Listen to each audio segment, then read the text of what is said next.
திருமாவளவன் இந்த மாநாட்டை அறிவித்தவுடன் சில அரசியல் ஓநாய்கள்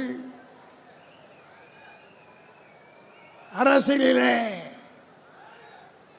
கூடு விட்டு கூடு பாய்கிறவர்கள் கொள்கை தெளிவில்லாதவர்கள் எல்லாம்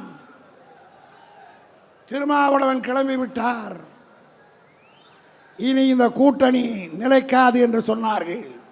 எங்கள் தலைவர் தளபதியை வைத்துக்கொண்டு 18 நிமிடங்கள் பேசிய அந்த பேச்சு கேட்ட நம்முடைய அரசியல் எதிரிகள் எல்லாம் நான் கேள்விப்பட்டேன், பல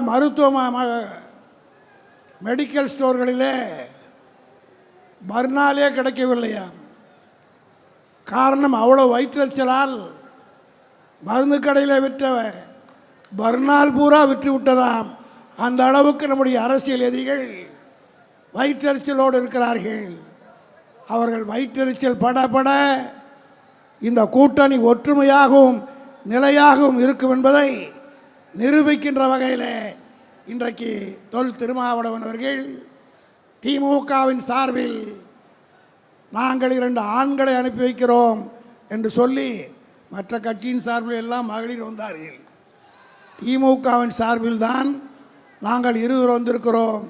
நானும் டிகேஎஸ் இளங்கோவன் அவர்களும். இதை எதை காட்டுகிறது என்று சொன்னால் தளபதிக்கும் திருமாவளவனுக்கும் இருக்கின்ற அந்த நெருக்கத்தையும் அந்த தொடர்பையும் எந்த சக்தியாலும் முறியத்திவிட முடியாது, யாராலும் தொற்றுக்கூட பார்க்க முடியாது என்பதை இந்த மாநாடு நிரூபித்துக் கொண்டிருக்கிறது. இங்கே பேசியவர்களெல்லாம் தெளிவுபட சொன்னார்கள். திருமாவளவனை பொறுத்த மட்டிலும் அவர் ஒரு முடிவெடுத்தால் அதில் உறுதியாக நிற்பார் என்பது எங்களுக்கெல்லாம் தெரியும். இங்கே பேசிய அத்தனை தலைவர்களும் மதுவினுடைய கொடுமையை சொன்னார்கள். இதில் கருத்து வேறுபாடே கிடையாது. திராவிட முன்னேற்ற கழகத்துடைய தலைவர் கலைஞர் அவர்கள் இந்த மது விலக்கை தள்ளி வைக்கிற போதே ஒரு கருத்தை சொன்னார். மது விலக்கை அமல்படுத்த வேண்டும், அது பிரச்சாரத்தில் வெற்றி பெற வேண்டும் என்று சொன்னால் மக்கள் மத்தியில் எழுச்சியை உருவாக்க வேண்டும் என்று சொல்லி 1971 தள்ளி வைக்கிற போதே அன்றைக்கு எங்கள் கட்சியினுடைய பொருளாளராக இருந்த அண்ணன் எம்ஜிஆருடைய தலைமையிலே ஒரு குழுவை அமைத்து அந்த குழு நாடு முழுவதும் பிரச்சாரம் செய்யும் என்று சொன்னார். அதற்கு பின்னாலே ஏற்பட்ட விளைவுகள் எல்லாம் சொல்ல வேண்டுமானால் நேரம் காணாது. ஆனால் மீண்டும் அந்த பிரச்சாரத்தை செய்ய வேண்டும் என்ற அந்த முடிவினை திருமாவளவன் இன்றைக்கு கையில் எடுத்திருக்கிறார். இங்கே பேசியவர்கள் எல்லாம் சொன்னார்கள்.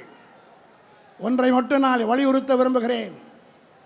இங்கே வந்திருக்கிற ஒவ்வொரு மகளிரும், இந்த கூட்டத்தில் இருக்கிற ஒவ்வொரு சிறுத்தையும் திருமாவளவனை வைத்துக்கொண்டு இந்த மாநாட்டிலே ஒரு உறுதிமொழி ஏற்க வேண்டும். இந்த மாநாடு கலைந்து செல்லுகிற போது நான் ஒவ்வொருவரும் ஒரு 10 பேரையாவது குடிப்பவர்களை மனமாற்றம் செய்வோம் என்கிற உறுதிப்பாட்டை எடுக்கிற மாநாடாக இது அமைந்தால் கடைகளை யாரும் மூட வேண்டிய அவசியமே இல்லை. கடைகள் தானாக மூடிவிடும்.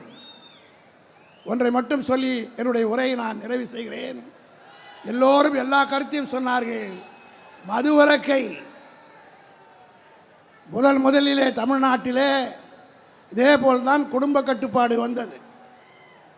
அப்போ எல்லோரும் தாய்மார்கள் வந்திருக்கிற காரணத்தினால் இதை சொல்கிறேன். ஒரு காலத்திலே குடும்ப கட்டுப்பாடு என்றால் மிகப்பெரிய பாவம் என்று இந்த சமுதாயத்திலே தமிழ்நாட்டிலே கருதப்பட்டது. ஆனால் அந்த குடும்ப கட்டுப்பாடு முதலிலே 3க்கு மேல் இல்லை, பிறகு 2 குழந்தைகள். இன்றைக்கு நாம் இருவர் நமக்கொருவர், நாம் இருவர் நமக்கேன் இன்னொருவர் என்று சொல்லக்கூடிய அளவுக்கு தமிழ்நாட்டிலே இந்த குடும்ப கட்டுப்பாடு வெற்றி பெற்றிருக்கிறது என்று சொன்னால் அதுக்கு காரணம் பிரச்சாரம், விளம்பரம்.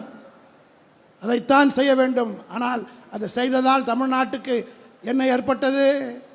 எல்லோரும் இங்கே குறிப்பிட்டதைப் போல 41 நாடாளுமன்ற உறுப்பினர்கள் தமிழ்நாட்டுக்கு இருந்தார்கள், எம்பிக்கள்.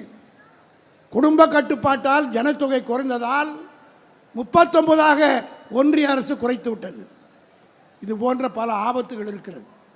எனவேதான் பிரச்சாரத்தின் மூலமாக அருமை சகோதரர் திருமாவளவன் இது மிக மிக இந்த மாநாட்டை கூட்டுவது என்பது அரசியல் மாநாடு நடத்திவிடலாம், மகளிர் மாநாட்டை நடத்தி அதிலும் மது ஒழிப்பதற்காக என்று சொல்லுகிற போது ஒரு துணிச்சல் வேண்டும்.